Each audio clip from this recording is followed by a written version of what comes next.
ఇంకా స్టాక్ అయితే చెక్ చేసాము, అది ఎలా సేల్ చేయాలి ఏంటి అని ఏం అర్థం కావట్లేదు. ఎందుకంటే మనం ఎంత మీషోలో అప్లోడ్ చేసినా కస్టమర్స్కి నచ్చితేనే తీసుకుంటారు కదా, చూసి చూసి తీసుకుంటారు. సో డైరెక్ట్గా సేల్ చేస్తే సేల్ అవుతాయి అనేసి ఆలోచించి, ఇన్స్టాగ్రామ్లో ఈ మధ్య ట్రెండ్ అవుతుంది కదా, సో అలా ఆలోచించి మేమైతే స్టాల్ పెడదామని అయితే అనుకున్నాము. కానీ ఇక్కడ పెట్టాలి, ఎలా పెట్టాలి ఏంటి అనేది ఏం తెలీదు. సో నార్మల్గా ఇన్స్టాగ్రామ్ స్క్రోల్ చేస్తుంటే మనకైతే కనిపిస్తాయి అనమాట స్టాల్స్, అడ్వర్ట్స్ అయితే కనిపిస్తాయి. అవన్నీ మనం వాళ్ళకి రీచ్ అవుట్ అవ్వచ్చు. అవన్నీ మనకి చూసి అలా రీచ్ అయ్యాము. మేమైతే ఒక ఆయనతో మాట్లాడి అలా స్టాల్ అయితే బుక్ చేసుకున్నాము. ఫస్ట్ అయితే మాకు నియర్ బై అయితే పెట్టాము మేము.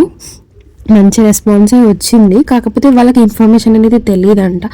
సో అందుకే ఎక్కువ కస్టమర్స్ రాలేరు. నార్మల్గా వాకింగ్ కానీ వచ్చి అలా వచ్చారనమాట. అంటే మేము గేటెడ్ కమ్యూనిటీలో పెట్టాము, వాళ్ళు వాకింగ్ కానీ వచ్చి చూసారంట, వాళ్ళకి తెలియదంట. సో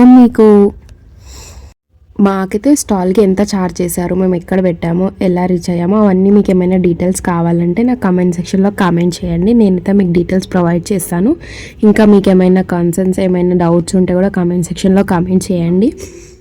మా ప్రోడక్ట్స్ మీకు ఏమైనా నచ్చితే ఇన్స్టాగ్రామ్లో డిఎం చేయండి. Until then bye bye. Subscribe చేసుకోండి.